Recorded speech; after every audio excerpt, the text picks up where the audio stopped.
अतिथियों को सादर नमस्कार और नीरशीर विवेकी निर्णायक मंडली को भी मेरा सादर नमस्कार। मैं जनसंचार विभाग का छात्र साहिल अस्थाना आज जिस विषय पर अपना मैं विचार प्रस्तुत करने आया हूँ, विषय है मानव समाज में युद्ध और हिंसा का प्रभाव। मध्य पूर्व भाग के किसी एक देश में एक बच्चा रात के वक्त अपनी माता को दिखाकर कहता है कि वो देखो माँ, एक तारा टूटकर आ रहा है। फिर वो एक तारा उसे 100 और सैकड़ों तारे के रूप में नजर आता है। अचानक एक बड़ा धमाका होता है और उसकी माँ और उसके लाशों के चीथड़े और खून के धब्बे उस दीवार पर नजर आते हैं, क्योंकि वो तारा नहीं मिसाइल है। यही युद्ध का चित्र है जो उस दीवार पर नजर आ रहा है। लेकिन युद्ध की चर्चा पौराणिक कथाओं और ग्रंथों में भी होती है।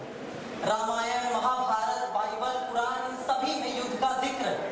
अगर हम महाभारत की बात करें तो एक राजवंश के 18 अक्षौणी सेनाओं ने अपनी जान की आहुति दी।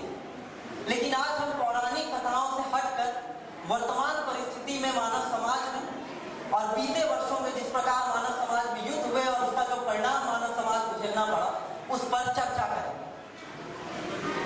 बीते 500 वर्षों में कई युद्ध हुए, जिसमें प्रमुख तौर पर प्रथम विश्व युद्ध और दूसरे विश्व युद्ध हमें नजर आता है, जो आज भी हमारे समक्ष खड़ा है और हमसे प्रश्न कर रहा है कि देखो तुम्हारे युद्ध के कारण आज कितना भयावह असर इन युद्धों का आज भी देखने को मिल रहा है। मुझे साहिर साहब की वो 2 पंक्ति याद आती है कि जंग तो खुद एक मसला है, जंग क्या मसलों का हल करे। विश्व युद्ध प्रथम जब हुआ, उसके बाद हमने देखा कि किस प्रकार सभी सिपाही जो जंग से लौटे अपाहिज थे, वो घरों में बैठे थे। माताओं को 16-16 घंटे काम करने पड़ते थे।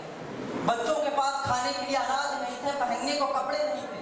चीनी की बोरियों से कपड़े बनाकर माताएं उन्हें पहनाती थी। युद्ध का ये असर हुआ मानव समाज पर।